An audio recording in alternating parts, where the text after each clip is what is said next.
Chers amis, welcome to the Geneva Press Club and welcome to this side event of the 57th Human Rights Council.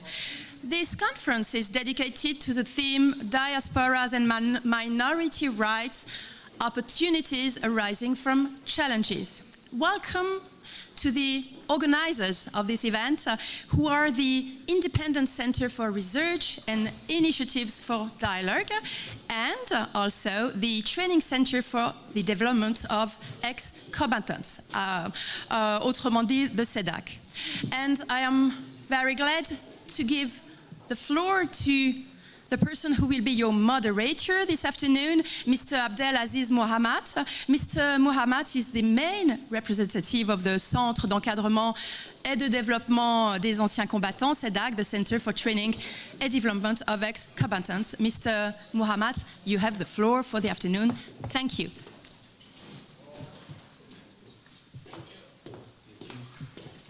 Thank you, the director. It's such an honor and a privilege to moderate this very rich and fruitful session.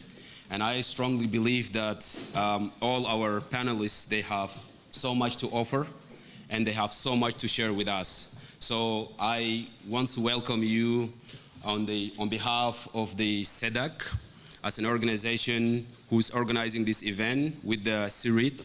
We are organizing this event and we also want to bring all the diaspora together. Allow me to say good afternoon, salam alaikum, bonjour, buenas tardes, à tout le monde. Donc it is a distinguished guest and panelist and member of the audience. I'm an honor to welcome you all on this side event on the diaspora and the minority rights. The opportunity arising from the challenges organized by the Center of the Research and in collaboration with CEDAC. As we gather here today on the sideline of the 57th session of the Human Rights Council, we have a crucial opportunity to explore how the diaspora and the minority community, despite the challenges they are facing, and they can contribute positively to their society. Diaspora are pivotal in their promoting human rights, fostering dialogues, and driving the development across the border. Today, we will discuss on the issue that contribute the right of the minority groups and the pathway toward the better inclusion and empowerment, and most for all is justice. And our esteemed panelists, I have introduced before, but I'm going to introduce once again, each leader in their fields, bringing different perspective and invaluable expertise. And I look forward to facilitate this rich dialogues and addressing the press issue and turning the challenge into opportunities. Without further ado, allow me to start with to introduce our panelists. We will have a video play from Anwar Mehmood Rahmani. He's an international associate Ahmadiyya architect engineering. Anwar has sent us his intervention on video, so we will play later on. And the second, we have Boussif, the president of Sahara Observatory for the economic and social development. And she also going to share her view about the right of the minority and the migrants in North Africa and the challenges that they are facing.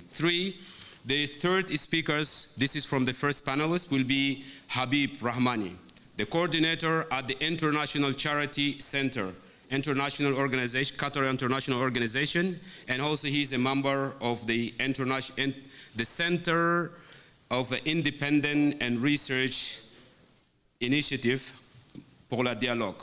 Donc he's also from Pakistan, and he's a political refugee in Canada, and Habib will be focusing on the human rights violation in Pakistan, and in particular in the Kashmir region. So without further ado, allow me to start to introduce the first question that Habib is going to, Anwar is going to talk about. It's the challenges that the Ahmadiyya community facing in Pakistan. So I'll allow you to play the video.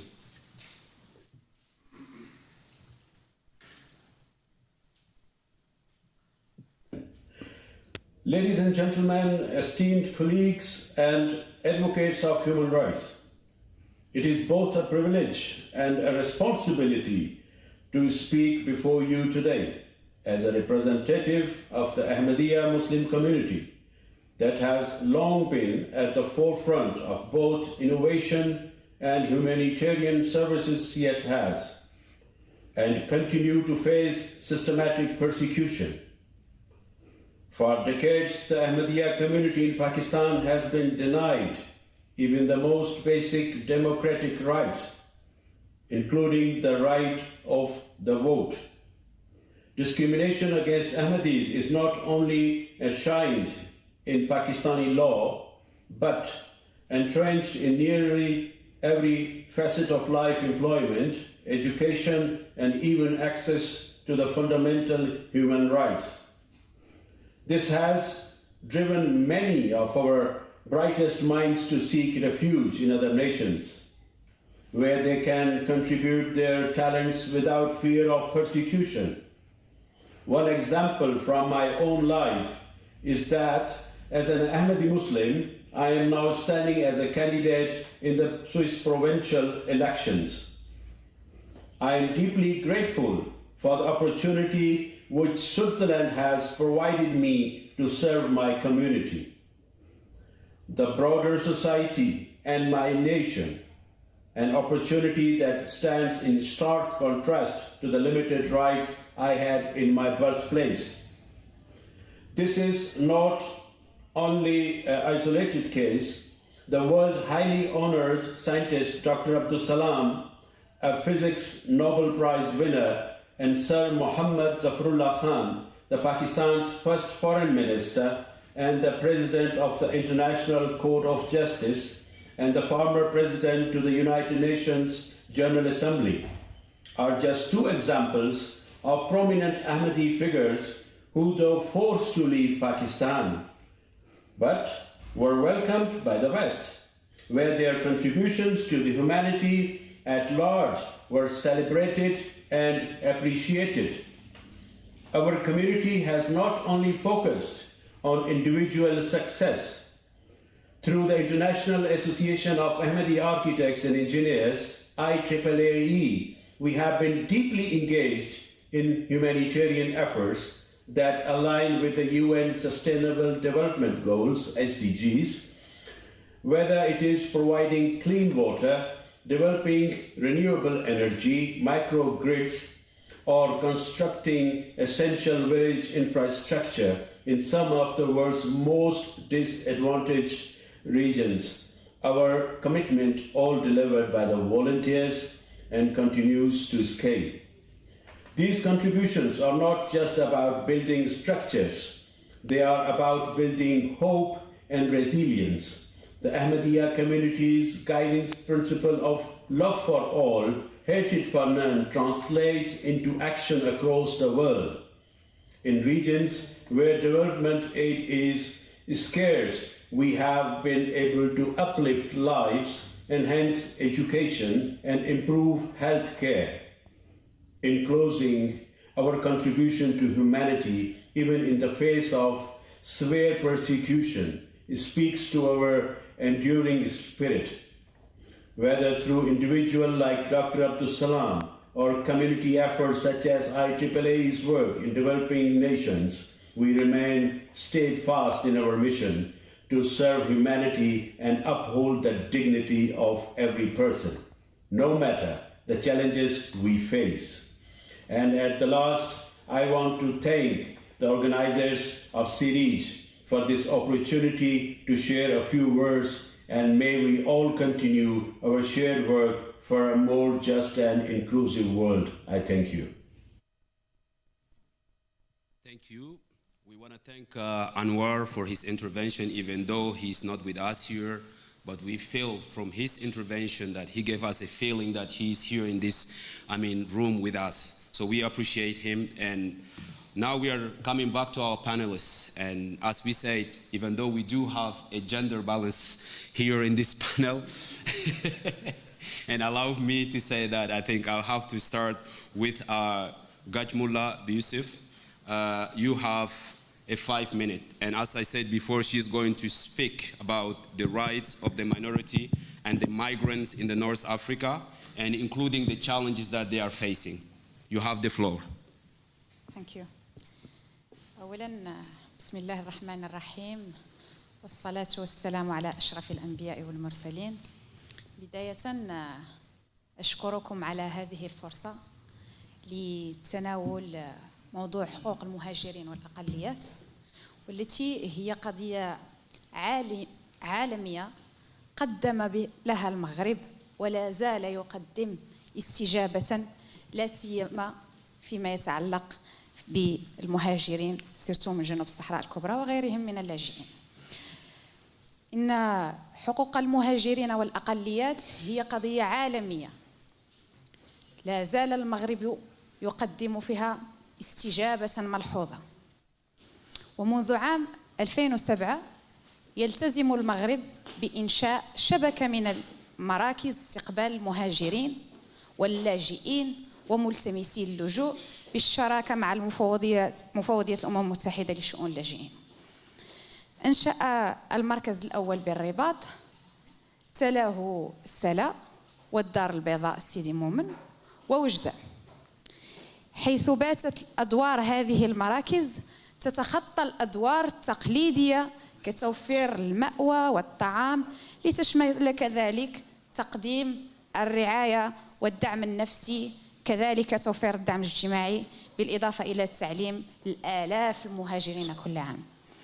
تشتغل هذه المراكز بشراكة مع منظمات مثل UNHCR، CEDAC، وهي مساحات حيث يمكن للمهاجرين الوصول إلى التدريب اللغوي سواء باللهجة المغربية الدارجة أو الفرنسية أو حتى الإنجليزية، والاستفادة من برامج تعليم للأطفال في المدارس العمومية المغربية بالنسبة لهذه الفئة.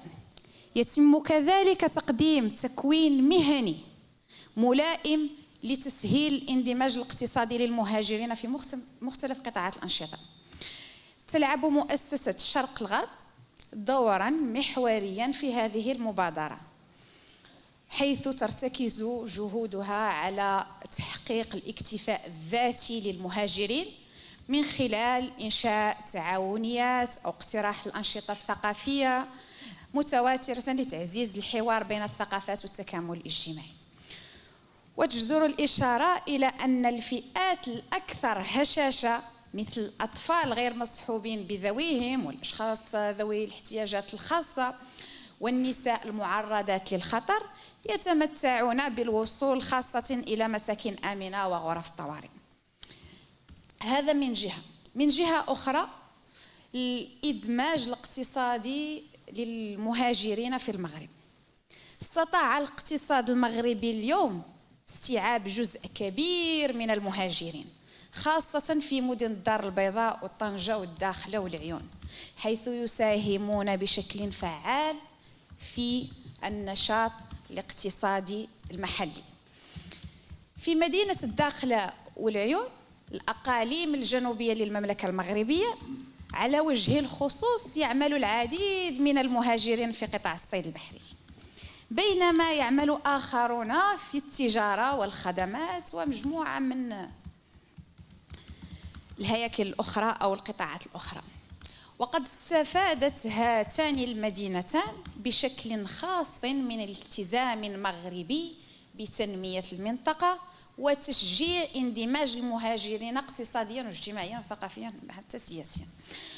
الوضع في تندوف هي مأساة اليوم إنسانية، وعلى النقيض من هذه الجهود والرامية بالأساس إلى إدماج اللاجئين في بلدان الاستقبال، وفي ظل ظروف حسنة تحفظ أدميتهم وتكفل لهم أو تكفل لهم العيش الكريم، فمن الأهمية بمكان تسليط الضوء على الوضع المؤسف الذي يعيشه الصحراويين المحتجزون بمخيمات تندوف بالجزائر تحت سيطرة جبهة البوليساريو، حيث يسود هناك نظام القمع والتجهيل والحرمان من مباشرة الحقوق السياسية والاقتصادية وحرية التنقل. هذه المخيمات حيث لا صوت يعلو على صوت الانتهاكات الصارخة والمستمرة لحقوق الإنسان، بما في ذلك العنصرية الممنهجة ضد الأقليات السوداء، والتي غالبا ما يسمى بالعبيد أو الحراطين، وهم أحفاد العبيد الذين لم يتخلصوا من وصمة ماضيهم في العبودية والرق، وبالرغم أنهم باتوا أحرارا وفق نواميس الكونية وحقوق الإنسان الأساسية كما هو متعارف عليها دوليا. كما أن طغيان المنطق القبلي في هذه المخيمات يبقى هؤلاء السكان تحت ظروف هشة ومحفوظة بالمخاطر، حيث تقع فئات عديدة من الضحايا للتمييز العنصري. نحن اليوم نقدم دعوة للمجتمع المدني أو المجتمع المدني الدولي، وكذلك لكل منخرطي أو دول أعضاء بالأمم المتحدة. يتعين على المجتمع الدولي اليوم الضغط على الجزائر وجبهة البوليساريو لإنهاء هذه الانتهاكات وتوفير الحماية اللازمة للصحراويين المحتجزين في مخيمات تندوف. كما يجب على الأمم المتحدة والمفوضية السامية للاجئين السماح بوصول مساعدات الإنسانية إلى هذه المخيمات وضمان استفادة اللاجئين الصحراويين من كل الضمانات المخولة لهم في هذا الإطار. I'm sorry to interrupt you, but ممكن لو سمحت يعني في 30 ثانية، يختصر في 30 ثانية. أوكي. يثبت المغرب اليوم من خلال تجربته الرائدة على المستوى الإقليمي أنه من الممكن استقبال المهاجرين واللاجئين وتوفير الحماية لهم بطريقة تكفل إنسانيتهم وكرامتهم. ومع ذلك فإن التحديات لا زالت قائمة، ويتطلب الأمر مزيدا من الجهود من أجل تحقيق اندماج اجتماعي واقتصادي كامل لهذه الفئات. وشكرا. أعتذر. شكرا جزيلا. Thank you for your intervention, and my apologies to all the audience that I forgot to mention. There will be a transcript that translated in French later on that we will distribute it to all our guests and also to including the panelists. So it's sincerely my apology. We will move on to.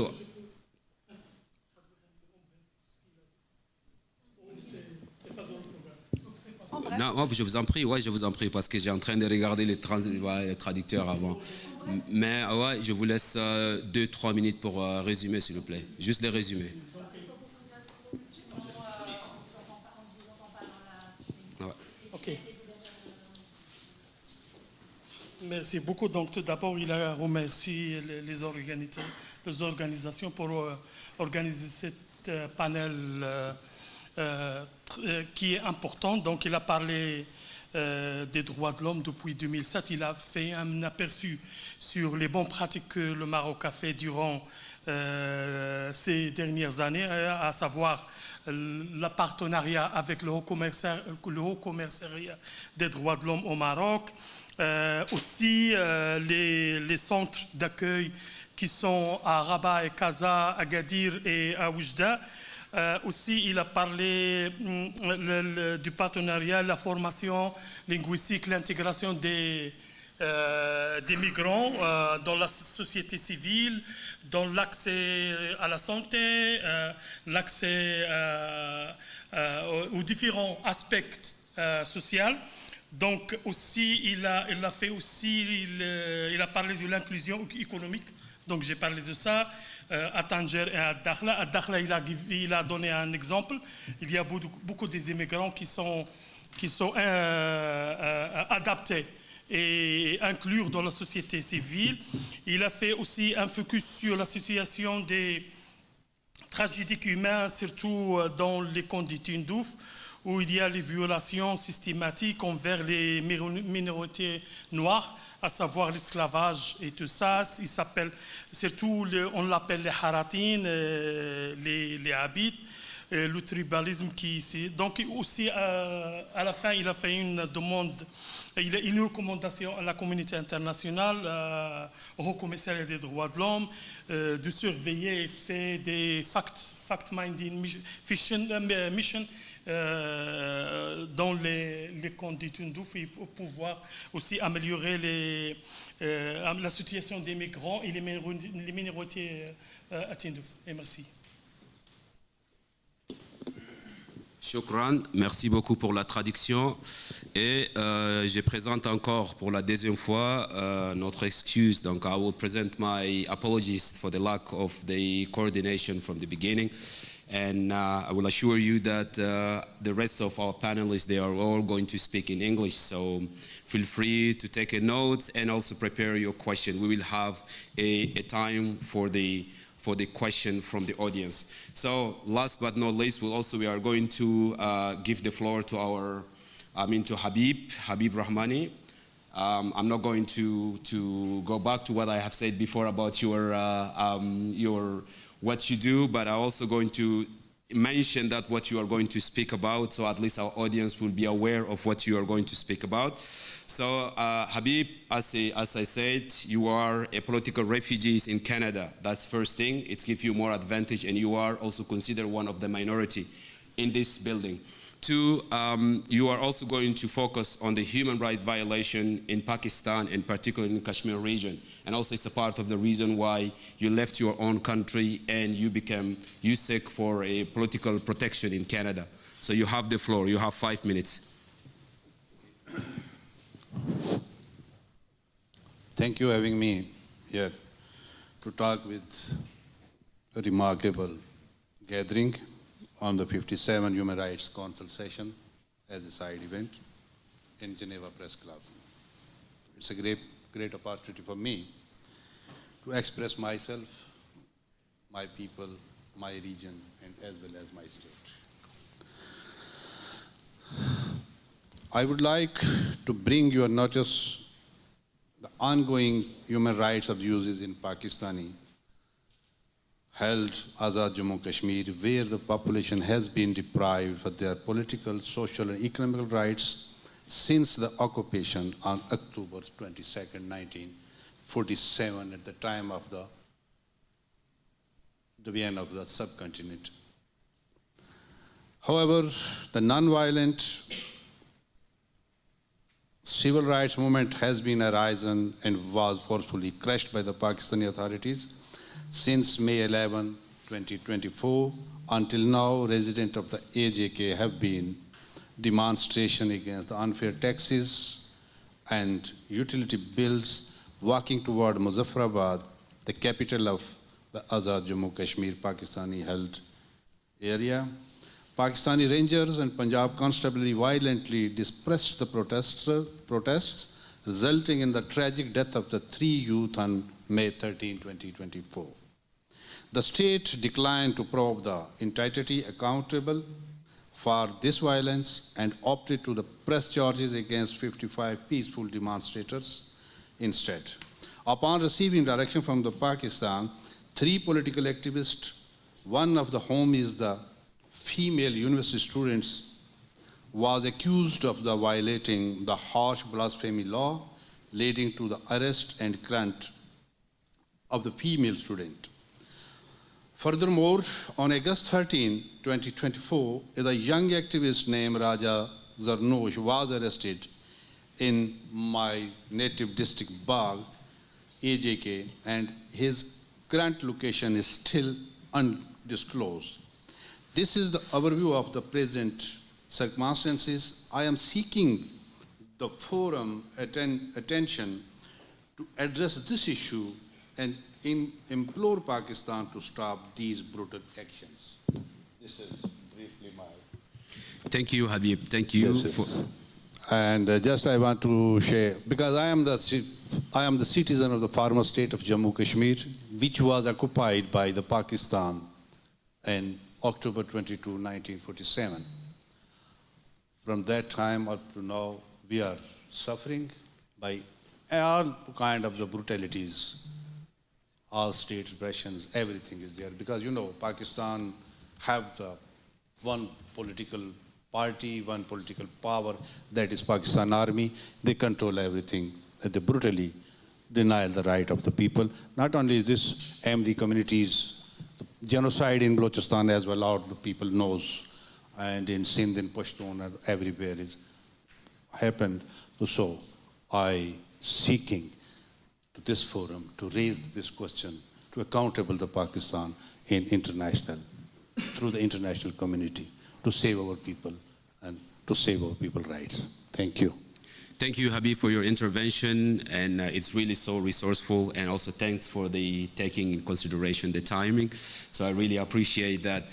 And allow me also to, before we transition to the second panelist, thank you, the first panelist, for such, insightful perspective. And we have heard the highlights that the eminent potential diaspora have shared, and in the global conversation around the human rights and the development. However, this opportunity comes significantly the challenges, including the issue of discrimination has been raised, the issue of the prosecution has been raised, and also the complexity that the migrants are facing, and in particular also in North Africa, I will say in general, but in particular also Morocco. Without further ado, allow me to introduce the second panelist, and we are going to start with Carl-Gustav. He's a founder and the president of CEDAC Africa and the Scandinavian America. So Carl, he's going to talk to us about the developments in the region. Carl, you have the floor. And just to mention that you have 5 minutes in case. Okay. Thank you so much, Aziz. The question actually is about finding solutions to all these problems that exist around the world. Currently, there's I counted the other day, over 60 conflicts ongoing in the world that mostly have due since over 50 years, as you were talking about Jammu and Kashmir. The same thing, there's different areas of the world like the Sahara, and I maybe would like to stay on that for a simple reason, because my late friend Kofi Annan, he went on about Western Sahara, and he said there's so much potential there and so on. And that's what I want to dream on, that thanks to the international community recently bringing in the fact that Western Sahara has so much potential, and that Morocco is really the traditional right to that area, and that now they've offered it autonomy. I think the time is ripe now for entrepreneurship to see a face there rather than migration and trouble and conflict. So that's what I'm all about. There's 3 areas that I think we should look at there, and that is real estate, because the growth of the population. The second thing is agriculture, and the third thing has to do with healthcare. I have a company that's called CEDAC Africa. CEDAC stands for Social Entrepreneurship and Enterprise Development Strategies. And that's what we specialize in, especially in Africa, of course, because there's 1 billion jobs that have to be created there by 2063.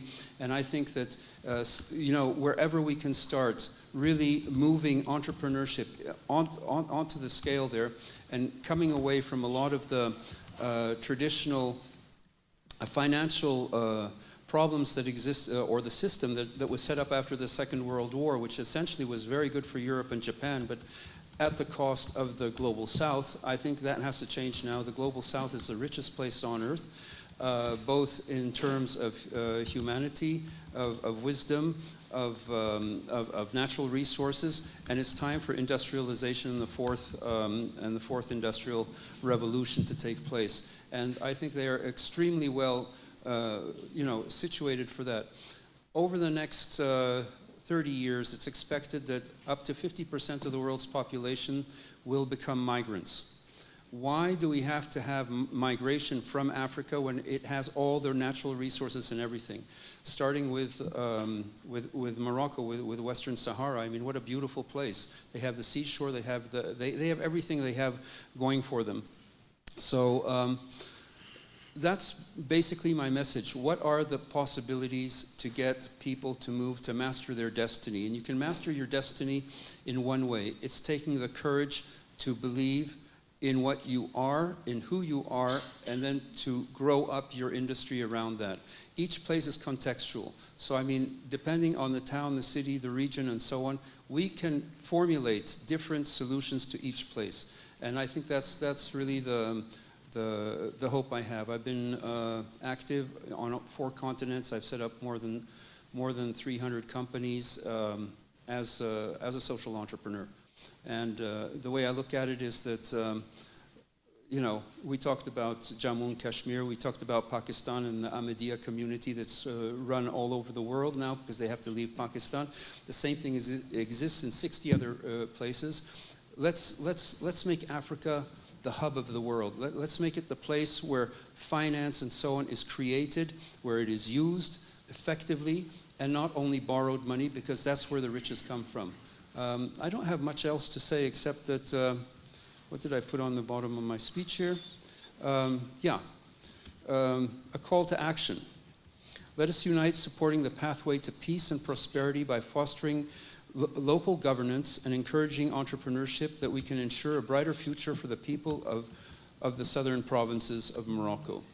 CIRID proposes the Moroccan people pathway to a bright future based on the following: a summit of civil society organizations for the 6th African Union region and African countries represented in southern provinces of Morocco. African integration is the future we want. Economic and social and cultural rights of the women and the elderly in the 6 AU region, African Union regions.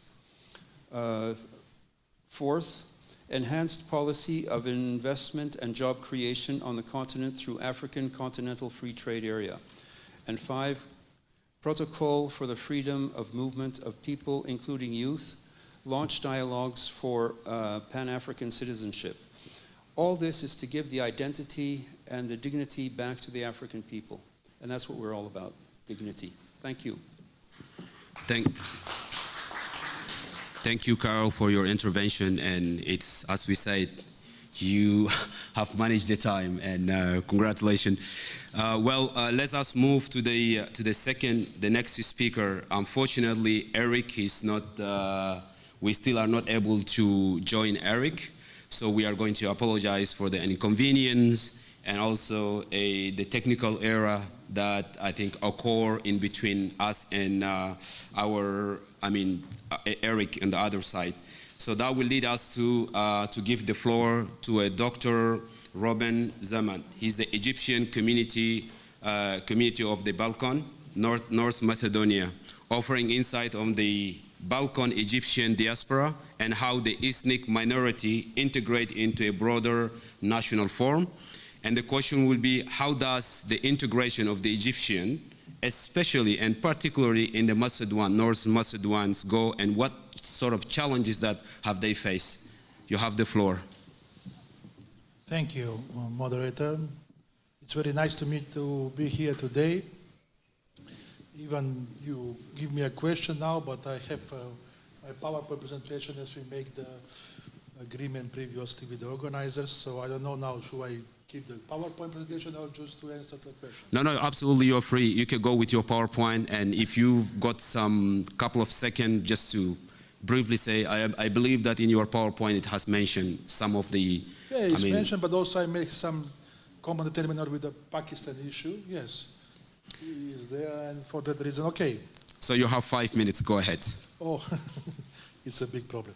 Okay, first of all, it was the question, the challenge of the Balkan Egyptian was the recognition of their identity, because recognition of the identity actually is the most accurate issue generally of all community, even what we have in Pakistan with Ahmadiyya community, and not only the Pakistan and Balkan Egyptian issue, but generally recognition of the identity is the most accurate issue. Without recognition of identity, it's not possible of integration in a society, it's not possible to have social cohesion and so on. And for that reason, actually the most important things of the Egyptian was integration, the recognition of identity. For that reason, the struggle was, where is going on? Yeah, this is back, yes. Okay. It was recognition is not meaning just to be recognized by the government, that is recognition is mean also in education, in social services, everywhere. For that reason, the most challenges, not only North Macedonia, because the community is not even only Macedonia. The biggest number is in Albania. Here with me is Rivelino Ciuno. He is the president of the political party of Egyptian in Albania also. And he actually in Albania, I think that I had this slide for Albania, but maybe we'll see later. Actually, the biggest community, and it was the biggest discrimination. So also the Balkan Egyptians are facing with racial discrimination. It's also one very big issue that also it was an obstacle for their integration in society. Okay, I have 5 minutes, I have some slides. These are from the protests in El Tirana in Albania, some photos when the Egyptian asked to be recognized with the status in Albania, but the same efforts were in Macedonia, in Serbia, in Montenegro, and how we can call now Kosovo and Metohija under the United Resolution, the 1244, okay, also in Pristina, it was the issue of recognition of identity. But now we have, after struggling and fight of, let's say, 20 years, today we have a very good situation that, for example, in Albania, the Egyptians are recognized in a law for protection of national minorities. They are mentioned there. In Serbia, also they are recognized. Also we have in Montenegro, and in this provisional, how to say, constitution of Kosovo under the unique resolution is there in the constitution. They are mentioning, but they have an reserve seat. The main problem still we're keeping in Macedonia. We have to change the constitution next year. And also another very big challenge and obstacle was that the Egyptians, they actually were very mixed and confused with the Roma community, who is actually coming from India because of the racial discrimination and equalization. Many times they are, and the politics of the states are making together with the Roma community, even they have a totally different ethnogenesis and identity. But how to say, the problems, the issues in the society are much more the equal. And now, for example, what is the last issue for Albania? We have the census 2021, and the result was appeared a few months ago. And generally, it's a big problem in Albania to make a statistic, because statistic is very important if we wanted to make integration in society. But generally, Albania is saying that only 2% of population are all minorities, and from those, the Egyptians are 12,000, but 12,000 are the second, actually, community as a minority in Albania. Now, all this, you see in the picture here, all these people are from different minorities in Albania. They are asking to make a new census, to have much more statistical data because of making much more constructive politics, of course. Yes, this is from the screening report in Albania, because Albania is very close to start negotiations for EU integration, and these are some issues that are actually put in the screening report of the European Union regarding the Egyptian community. I will not read. This is one segregation, actually. In this photo, you see how the Egyptian children are separated from the other children, even it was a holiday celebration there. And it was a very big issue of racial discrimination. And actually, not only in this Kosovo under the UMIC resolution 1244, but generally this kind of segregation we have in Albania and Montenegro, and we are facing also with this issue. Okay, this is the issue regarding the asking in North Macedonia, the Egyptian and some other minorities like Bulgarians, Torbeshi, to be put it in the constitution of Macedonia. I think that the issue will be solved in this or next year before the negotiation for the European Union starting. And then the Egyptians will have much more rights as they have the other minorities, 5 minorities that are mentioned in the constitution. Also, this is one kind of discrimination because they are, how to say, divided on 2 groups, mentioned and not mentioned in the constitution, which also is against the international convention. Okay, we speak about something. Pakistan don't want to keep much more, but generally, when you're talking for, let's say, for the Pakistan issue, and we're talking for Balkan Egyptian issue, but in the Balkan, we still have so-called negative concept of the protection of minorities. That it means that the state is not reacting directly if we have some violation of the rights, but the state is reacting even when we have some complaints and when we have some accusations in a court and so on. And the positive concept means that the ombudsman or the public prosecution will have to react immediately by automatism. So what we have actually this in Balkan for Egypt, and we have in Pakistan and so on. The state must to react automatically as a prosecutor, not to ask somebody to make the complaints. For that reason, we have to move generally when talking for minority rights in the issue of positive concept of the protection of minorities. And generally, we have still the issue of anti-discrimination. Also, what Carl here spoke, and also Rivellino is taking this approach that now it's time to go much more on the economic development. We have to not to put back, but much more this issue of identity, of migration, and so on are not, let's say, in a security level. Now that one little bit improve it, and now we have to go to the stage of economic development and integration for social cohesion. For that reason, yes, for that reason, I am totally agree what Carl is saying, and also Rivellino, maybe later you will talk about that we have to go to the next stage. But of course, what is going now with the Pakistan, we still don't have a place to talk about let's say the next level, the national security level. Thank you very much. I hope I'm in time. Thank you. Thank you for your intervention. Thank you, Dr. Rehman, for your intervention and also for bringing some of the insight and the challenges that the Egyptian community are facing in the Balkan. And we really appreciate your intervention. So now we are moving to our next speaker will be Joel Hakim Maniz. Yeah, so I'm always having trouble mentioning, but forgive me for that. So he is the Swiss platform for Pan-Africanism NGO within ECOSOC. And Joel is going to offer us, an insight into how the diaspora organization can influence the international decision-making. This is one. Two, also he's going to talk to us a little bit about the contribution of the diaspora community who are abroad, their contribution toward their countries of origin. And on top of that, also he's going to talk about the 6th African economical region. So you have the floor. Thank you, Mr. Moderator.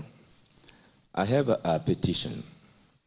This petition is addressed to His Excellency, Mr. Omar Sniba, Permanent Representative of the Kingdom of Morocco to the United Nations Office at Geneva, and President of the Human Rights Council. This petition is for the representation of the Pan-African diaspora and people of African descent in the Parliament of the African Union. I will read it. Your Excellency, Mr. Omar Sniba, Permanent Representative of the Kingdom of Morocco to the United Nations Office at Geneva, President of the Human Rights Council. On behalf of the Swiss platform of ECOSOC Pan-African NGOs, we extend our highest compliments to His Majesty's King Mohammed VI on his 25 years of leadership in the Pan-African community.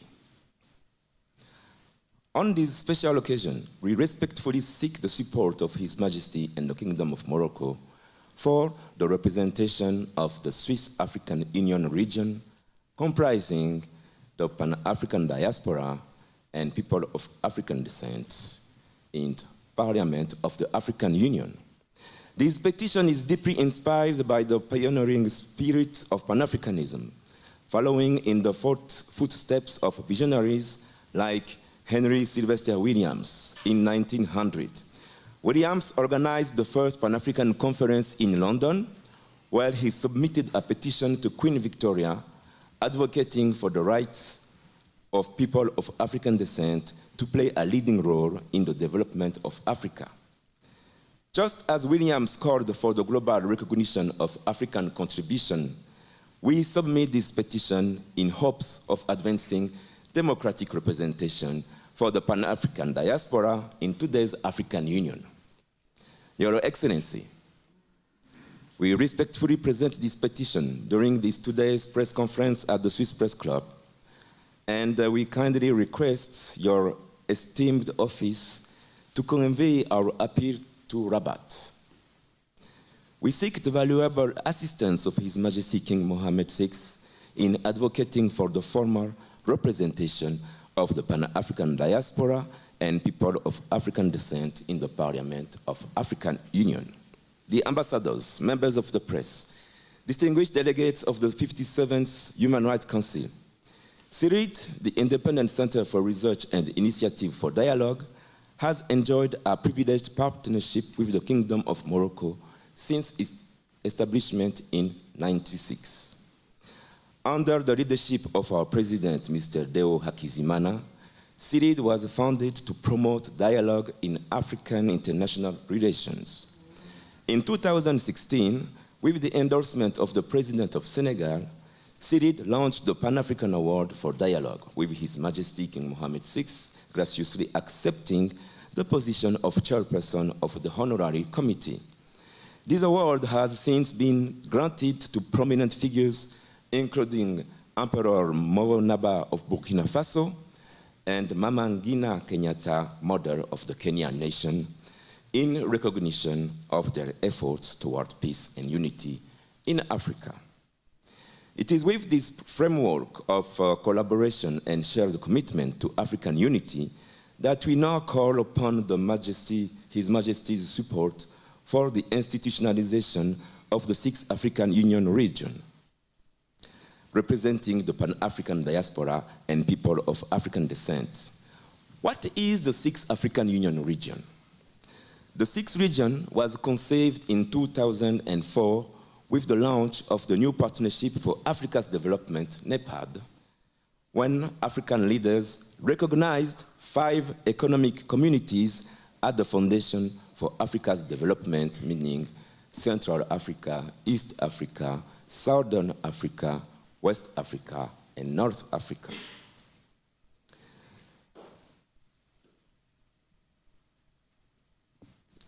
When African leaders recognized the 5 regional economic communities as the Foundation for Africa's Development, Senegal proposed the creation of a 6th region. This one is composed of African migrants and people of African descent, who contribute significantly to the continent's growth. Today, we call for the formal institutionalization of this region, which will be equipped with its own parliament, passport, and bank similar to the other African Union regions. A call to action. The time for action is upon us.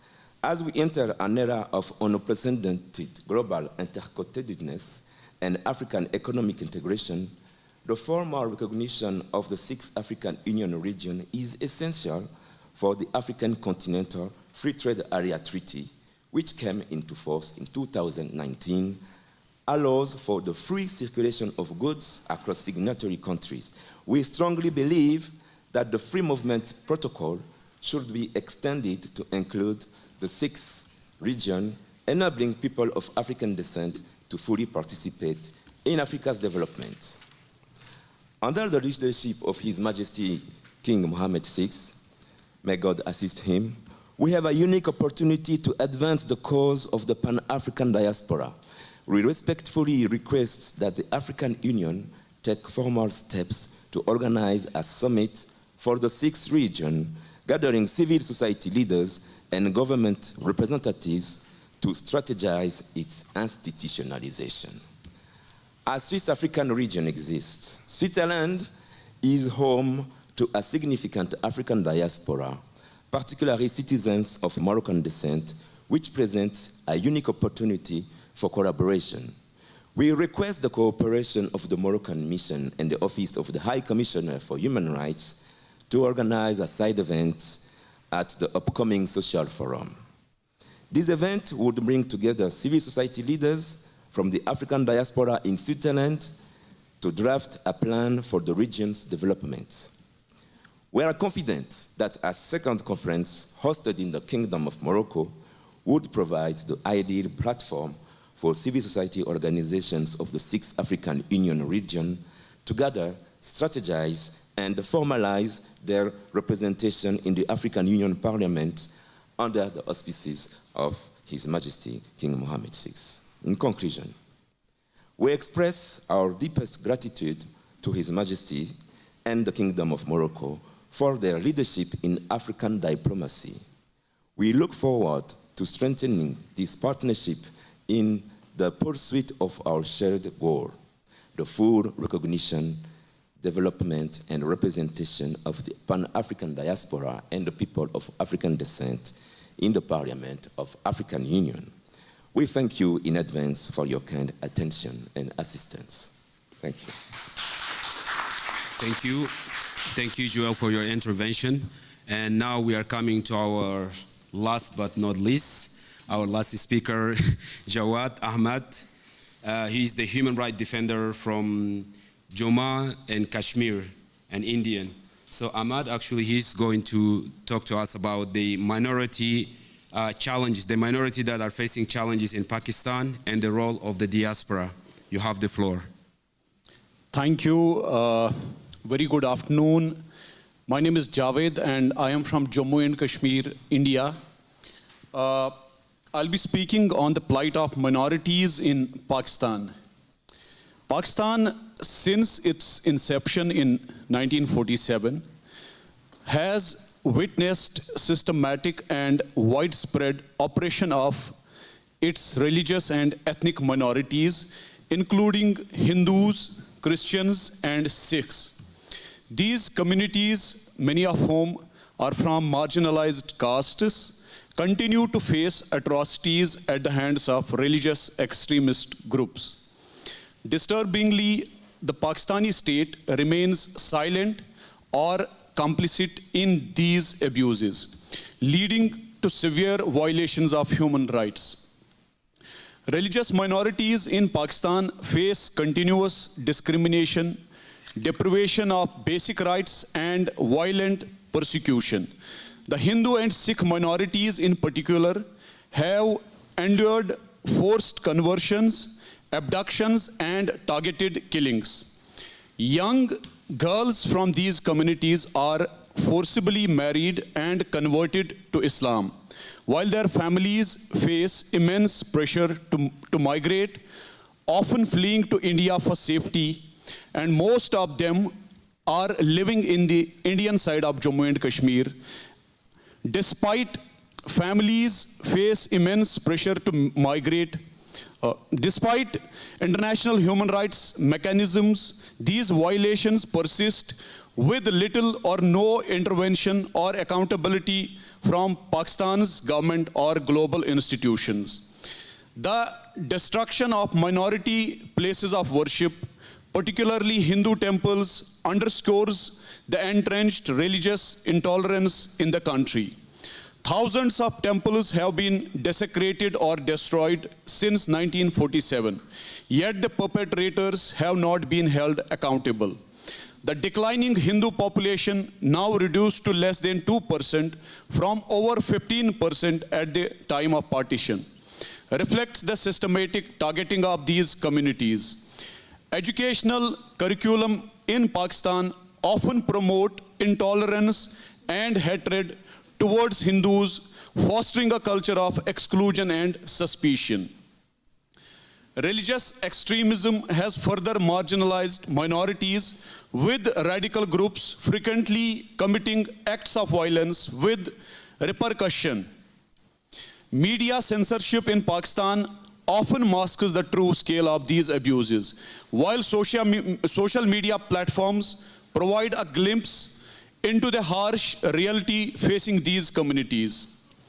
Christians, representing roughly 1.6% of Pakistan's population, are similarly marginalized.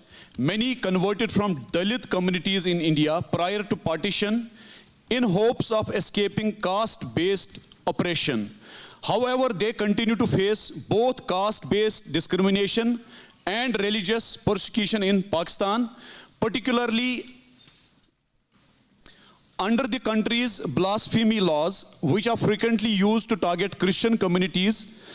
Christians, often viewed as proxies for Western interests, face increasing hostility, relegating them to the poorest strata of society.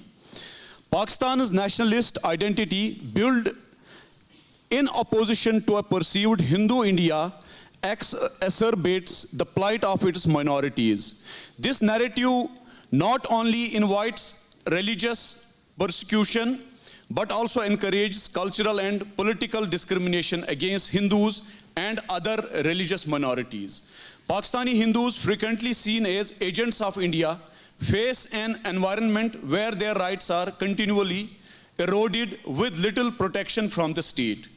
The Indian diaspora has a very critical role to play in addressing these issues of minorities facing in Pakistan, especially in advocating for the protection of these minorities. Indian civil society, political leaders, and the global Indian community can amplify the voices of these marginalized groups, ensuring that the international community holds Pakistan accountable for its human rights violations. Furthermore, the Indian diaspora, which has thrived across the globe, must recognize its responsibility in fostering a global commitment to protecting minority rights.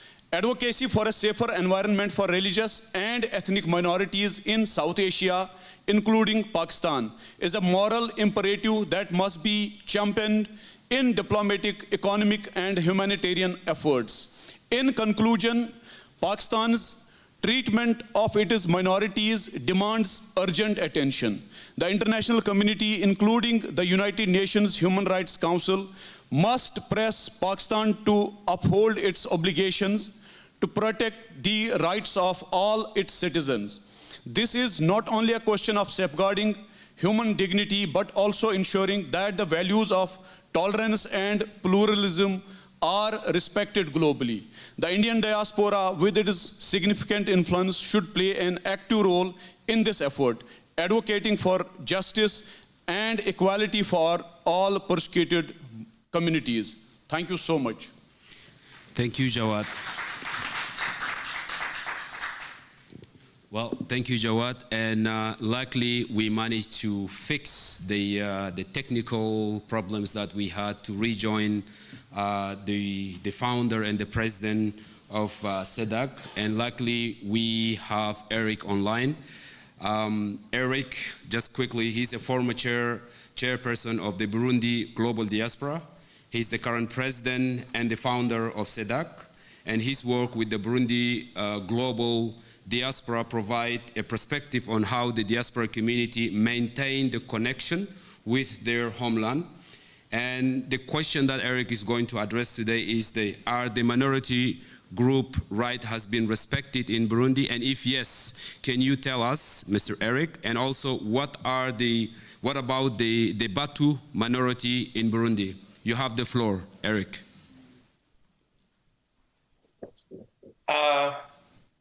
Thank you very much. I would like at first to thank you for the organization of this conference. And I'll start by my presentation. My name is Eric Niragira. I'm president and the founder of CEDAC, but also I'm former president of Burundian diaspora. So about the term of diaspora and the minority rights, if I refer to Burundian case, I would like to express my gratitude first for the government, because in Burundi we have 3 ethnic groups, which are Hutu, the majority one, and Tutsi at the second level, and the Twa. And if first you look at the government level, the high level, and I say in a government, you will see that even the minority composed by Twa, they have a minister, the Minister of Human Rights, the Minister of Gender and the Human Rights. So I'd like to say that that is something like an effort that the government or the leadership of Burundi did to promote the minority rights. And if you look even in parliament or any other institutions, you will see that minorities are represented. They are not represented as a minority, but they are taking part in the administration of Burundi. So this is a good example that I think other countries should follow. I thank you so much for this time. God bless you. Thanks, Eric, for its very brief and fruitful intervention. And allow me just to go to sum up what our panelists have expressed. Firstly, join me to thank all our panelists and those who are here with us and those who are far away. This is such for bringing up your perspective in the issue of the minority, and not only the minority, but also the migrants, the refugees, and people who also are often facing the marginalization in an area where we hear about them and sometimes we don't get to hear about them. And this is the only space where there are always an ambassador who comes to represent their voice. And I believe today all our panelists, you are here, you are the voice of the forgotten one. You are the voice of the hidden one, and you are the voice of the people who are unable to speak and to hear and to see. So I really appreciate your insight. So let's just give them one round of applause.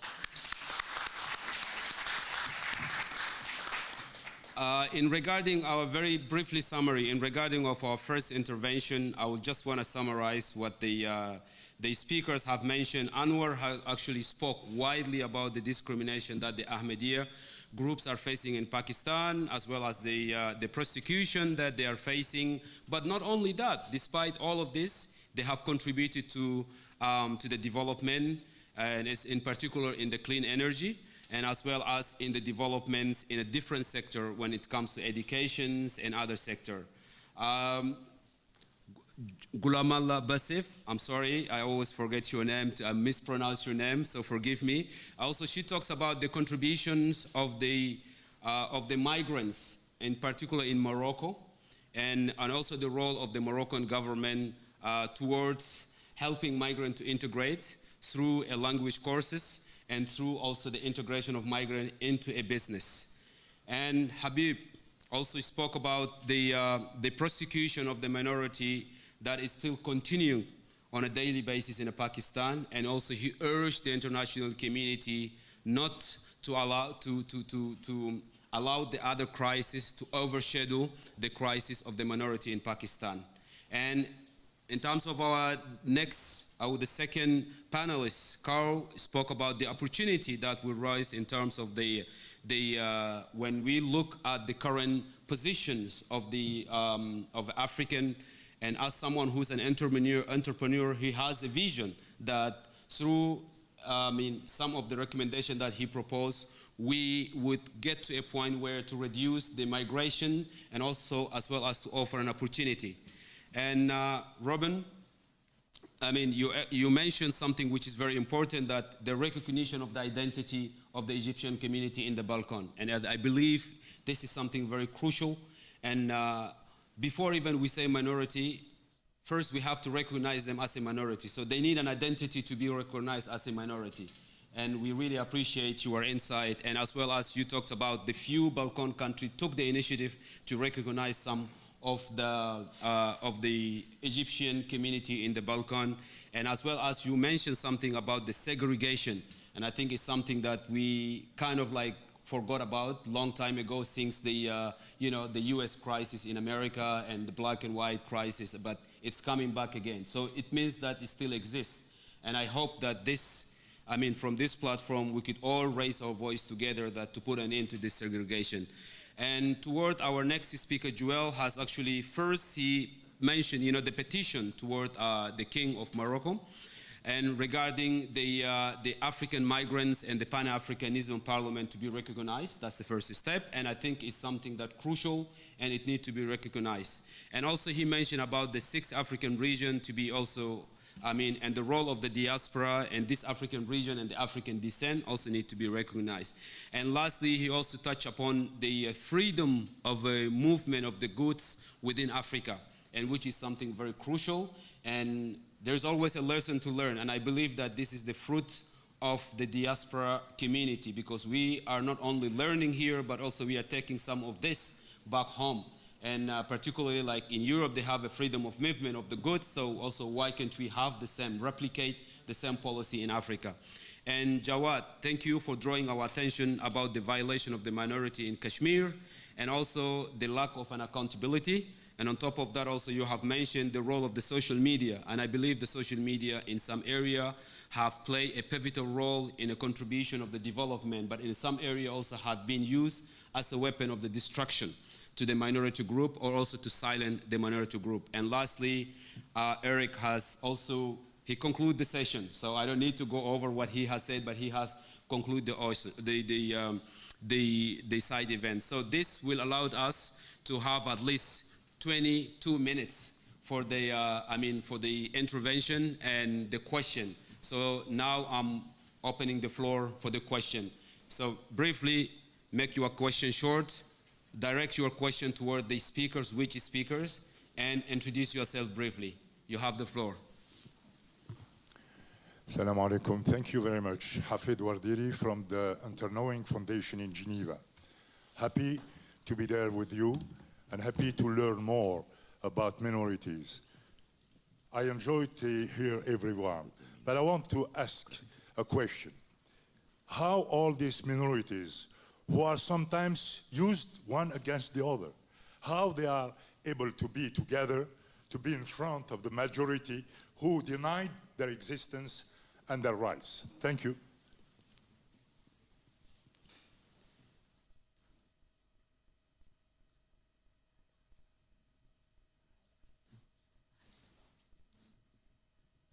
Yes, sorry, I'm just taking a note. I see Aisha. I do, sorry, forgive me, I'm just doing a gender balance. Don't get me wrong. Aïcha Doui, la présidente de l'Observatoire international de Genève. Donc, je vais faire deux petites remarques. La première, c'est tout d'abord, je veux féliciter tous les porte-paroles des minorités, des diasporas qui se soucient des droits de ces deux catégories. Et je vous invite de faire de ce panel un brainstorming pour sortir avec des recommandations pour trouver d'autres pistes avec les mécanismes spécialisés avec les Nations Unies pour entrer en interaction et trouver des débouchés pour ces deux catégories pour promouvoir leurs droits au sein de leur société. Deuxièmement, je vais faire l'interaction avec l'intervention de M. Carl parce que je fais partie de Sahara occidental. Donc, je crois qu'il s'agit ici, parce que je suis saharienne, donc il ne s'agit pas d'une minorité, mais il s'agit d'une partie de la diversité marocaine que connaît tout le monde, premièrement. Deuxièmement, concernant la jouissance des droits économiques et sociaux, parce que moi, j'ai travaillé longtemps là-bas pendant une vingtaine d'années. Maintenant, je suis basée à Genève, mais je connais bien le dossier parce que je suis la représentante de la société civile en négociation avec l'Union européenne pour tous les contrats qui sont basés ici sur l'exploitation des ressources humaines. Et en même temps, je fais partie du groupe de négociation avec l'envoyé spécial du secrétaire général. Donc, d'une façon démocratique, je crois que la population est toujours présente à travers les différentes élections pour s'exprimer ouvertement de leur consentement, comment on peut exploiter les ressources humaines, les ressources naturelles. C'est ça, parce que c'est tout à fait normal, à travers le pacte international des droits politiques et économiques et même des droits civils et politiques, la démocratie exige deux mécanismes, le contrôle et l'observation, plus le consentement, ce qui a déjà réalisé et dans le mécanisme au sein de Sahara occidental. Deuxièmement aussi, il ne faut pas oublier les efforts incroyables qui sont toujours félicités, même avec les rapports des Nations Unies, avec les rapports du Conseil de sécurité, qui félicitent tous ces efforts de développement économique au sein des provinces sud du Maroc. D'où aussi l'exemple très connu de nouveaux modèles de développement économique à travers les provinces sud du Maroc. Et je ne vais pas mettre beaucoup de points ici parce qu'on peut trouver pas mal de matières, soit à travers les Nations Unies, soit à travers la presse internationale pour nous découvrir ce nouveau modèle économique qui sera un exemple pour nouer la relation avec l'Afrique et avec l'Europe. Merci beaucoup. Thank you. So I consider that I know she has, for some of non-French speakers, so she, this was like an intervention, and it's pretty much about, I mean, what it has been mentioned on the podium, and as well as what she has also, I mean, what she's really working on. So I believe this is not a question, and if it is, so I think it's going to be one of the longest questions that, and I'm scared, a little bit scared that we don't actually have enough time to address. So I'll take one more question, and I will allow the panelists to answer. I'm going to go back there, and then I'll come back. So I do like back and front. Yes, sir, yes. You have the floor. Thank you, European Public Law Organization. I have a comment on Dr. Rubin's intervention, which I found very interesting. However, there was the term Macedonia used as if Macedonia is a country. And I think that what he meant is North Macedonia, which is the name. It has been admitted and used in the UN. Macedonia is a region in Greece, and it does not face the problems that he has mentioned with the minorities. Thank you very much. Thank you, sir, for your intervention. So this is a comment. It's not it's not a question. I will take one more question, and then I will go back to the panelists. Thank you so much. I feel I have just comments, please. So briefly, first of all, I would like to thank for choosing the theme. Very interesting theme. I hope there will be opportunities arising from challenges. You know, we have a lot of challenges right now all over the world regarding minorities issue, regarding migrant issues. We have discrimination. We have hate speech. We have xenophobia. We have seen in the United States, in Europe, in Northern Africa, elsewhere, there are challenges regarding the right of minority and right of migrant. Second element, in the NGO forum, where I represent the NGO forum in Banjul, we have the representative of Diaspora here. And the NGO forum also focus on the right of diaspora. And we thank Mr. Joel for raising this issue of having a place within the parliament. And it's a good idea. I think there should be a coalition between civil society, especially Africans, and to push for having this seat within the African, not only the African Parliament, but also the other organs of the African Union. The third element is the issue of minorities in Northern Africa. I had in the past, since 2020 and 2021, we had a partnership with the High Commission of Human Rights here in Geneva to organize a forum on minorities and the Middle East. And our organization was organizing this in partnership. And we focused on the right of minorities, especially in Libya, especially in Titouf's camps, where dark-skinned people are not integrated. They face you know, many challenges regarding discrimination against them. I thank you so much. Thank you. I still consider this is also a comment. It's a general comment. It's not a question. I believe I'm going to take one more question. And please, I'm kindly asking the audience, if it's your turn to take the floor, please make it short. And if you have a comment, please make it 1 minute for a comment, because we want to allow the panelists to answer the question. So yes, I'm coming. Just a second. I'm seeing. I'm going to take the question from the sir. I recognize you, but I'm doing... Recognizable finally? Thank you No, very much to doing give me the order. floor. My name is Riyad Bazia. I'm a human rights activist in the UN Geneva since more than 2 decades. I'm also a humanitarian, such as I am international correspondent. What I want to about Kashmir region, I'm following also this topic in the UN since a while. You said since 47. Then I can tell you your revendication started 1 year before the proclamation of the Human Rights Universal Declaration. Anyway, what it happened since then until now, your recommendations are not recognizable, are not clear. You should be clear on your recommendation. When the United Nations implement UN mission in Kashmir, like that, we can talk more, elaborate more. And here, and I write my question, another question to Mr. Zaman and Mr. Carl, because about minority, it has been raised, yes, in Balkan region, Greece and the Balkan, all what it happened, the implosion started thanks or because Kosovo, and ended because or thanks Kosovo. But the minority, linguistic minority, ethnic minority, various minority, Macedonia, the unique region, got the independence without armed conflict among the 7. So the economical, this is my last point, the economical potential in Western Sahara, what you raised, I invite you to see what it happened, what all the world we see last week in Timor-Leste.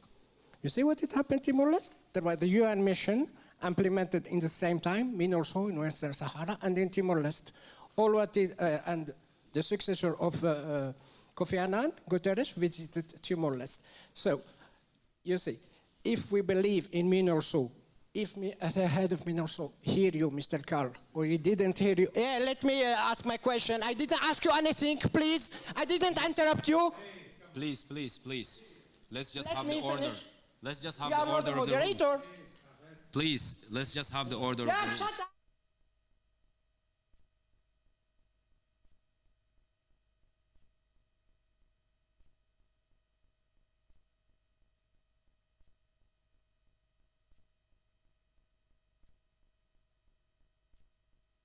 Leaders, so the majority of MINURSO leaders, you are aware also about Kashmir, they used to be Americans, former American ambassadors also. James Baker, he used to be also the head of MINURSO. So about the potential economical, Can you this sum is up, the please? comparable with Timor-Leste and Western Sahara. Hopefully my question it used to be clear about minority in Balkan, about potential economical potential, and about the future revendication in Kashmir. Thank you. My Thank you. thanks to Please, let's just... Yes, I'm coming. Just a second. Let me just remind the order of the room.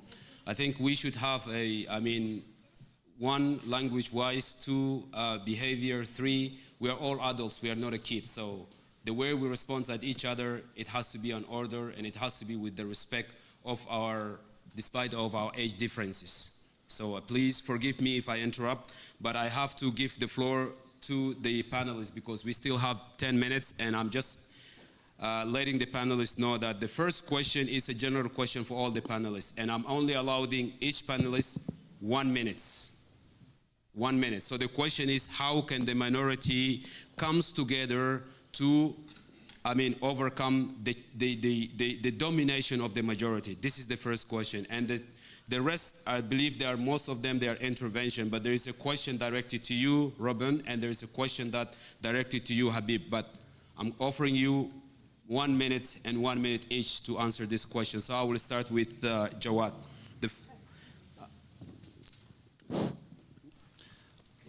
Thank you so much for the first question. How do minorities come together and face challenges? See, I come from Jammu and Kashmir, India.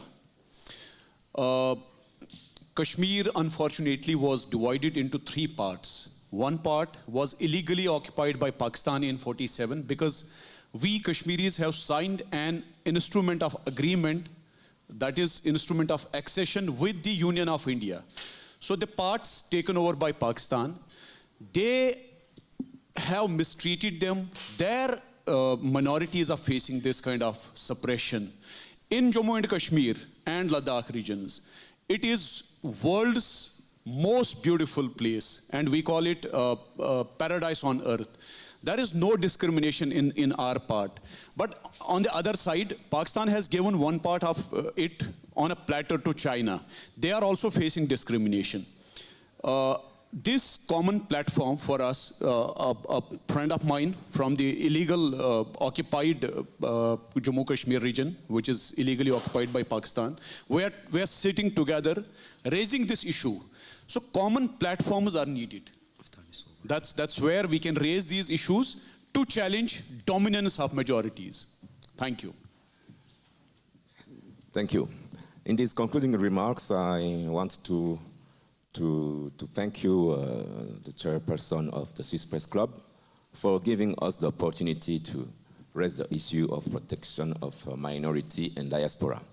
Professor Abdul Kader in front of me asked me how to overcome the challenges. Yes, we recognize the challenges and we have chosen to arise from them, taking them as an opportunity to be actors of our own destiny. What is grand is that all treaties have already been signed, ratified by African Union, including the United Nations. For the United Nations, it is through the International Decade for People of African Descent that wants recognition, justice, and development. Thank you, Mr. President. Thank you. And I also just want a quick reminder to the audience. I mean, if you don't get the chance to ask the question, we will always be around after the session. I mean, you can ask your question, to the panelists, to whoever. I think we do have some time to stay around. I mean, maybe through a coffee, a quick question. So I'll give you the floor. You have 1 minute, please. أولاً أشكركم على حضوركم المتميز وتفاعلكم. شكراً جزيلاً. لكن أريد فقط توضيح أمر أشار إليه الأخ أو الأستاذ كارل. أنا مثال حقيقي وحي بخصوص ساكنة المناطق الجنوبية الصحراوية المغربية. حضوري اليوم كمدافعة عن حقوق الإنسان وكفاعلة مدنية من مدينة الداخلة الأقاليم الجنوبية للمملكة المغربية سليلة المقاومة وجيش التحرير. درست هناك بالمدرسة العمومية المغربية وأتمتع بجميع حقوقي الاقتصادية والمدنية والسياسية والثقافية كمغربية صحراوية في وطنها. سعيدة جدا لكل المبادرات الملكية ومجهودات الدولة على ما تقدمه من خدمات لتنمية الأقاليم الجنوبية للمملكة، بيان سور تحت الرعاية السامية لصاحب الجلالة الملك محمد السادس نصره الله وأيده. وبفضله اليوم نحن نحقق بفضله وبفضل حكمته وتبصرته وسياسته الرشيدة نحقق اليوم انتصارات دبلوماسية، وعلى رأسها تواجدنا برئاسة مجلس حقوق الإنسان. وشكرا. Yes, Robin, you have the floor. What is the question for me? The question is how the minority, why can the minority comes together to overcome the dominance of the majority? And there is another question about, it wasn't a question, I think I haven't got the question, it's more about your intervention about the Balkan, and also about, I think, Macedonia. I mean, sir, and one of our interveners mentioned that I think Macedonia is not a country, it's a region. No. So I think, yeah, but you have 1 minute. I know you will disagree, but it's you have 1 minute. First, a question of the gentleman here. I generally think that in Europe, Council of Europe has a good instruments actually to protect, and I think that there's something similar have to implement on a world level, the United Nations. So Framework Convention of the Council of Europe and European Charter for Minority Languages or Regional Languages, I think it's not ideal. I think it's not ideal, but it's a good, up to now is the best, let's say, instrument. I think we have to make some similar for the whole world, for Asia, for Africa. And of course, maybe CIRID and Joel, maybe it's good to think that once in a 4 years here in Geneva to have one World Congress of Minorities. Why not? let's do something non-formal, and we make resolutions that will go into the United Nations. Regarding the Balkans, I didn't understand very well what is the question, but generally, that are opinions. And I think my PowerPoint presentation was North Macedonia, so I don't know why you reacted. And I'm using North Macedonia. Macedonians is something, another issue, but North Macedonia is the name of the state. Yes, Carl, you have the floor. Okay, how to bring minorities together? It's very simple. If you look at some examples in the world, the people who created Apple computers, Apple iPhones, and so on, that's Steve Jobs. He was from Syria. That's just one. I mean, we can go down a whole list of them. Just as I said, there's 60 areas of conflict because of minorities. Now, what I suggest is that one gets together in cooperatives. This lady, she was, saying that they have everything going for them in southern Morocco or in the Western Sahara, but they have political problems. Apart from that, money talks and bullshit walks. So let's get the money going. Let's get the entrepreneurs going.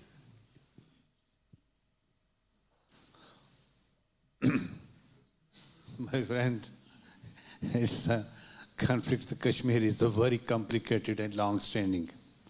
It's a very less time here to explain what the United Nations done and what will be.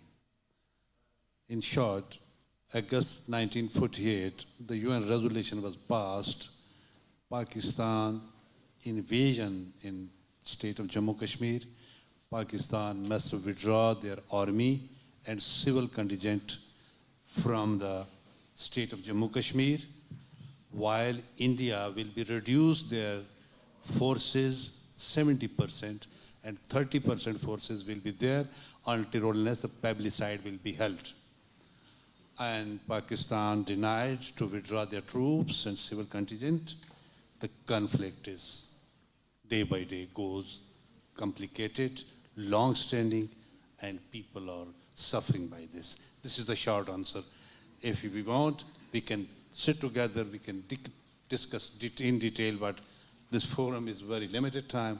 I don't want to eat the time or kill the time. Thank you very much. Well, thank you so much. Allow me and join me to acknowledge the contribution of our panelists and as well as the participation of our audience. And my sincere apology to some of the audience whom I have not recognized their question. And I believe that we do have some time to discuss over a coffee break later on. Finally, also in Swiss, we do respect the time, and we are in a Swiss press club. So we do respect the time, and we want to end this, this fruitful side event. And I hope that these side events will be the first and also offer like a milestones of the many other side events to come in the future, and in particular to discuss about the issue of the minority.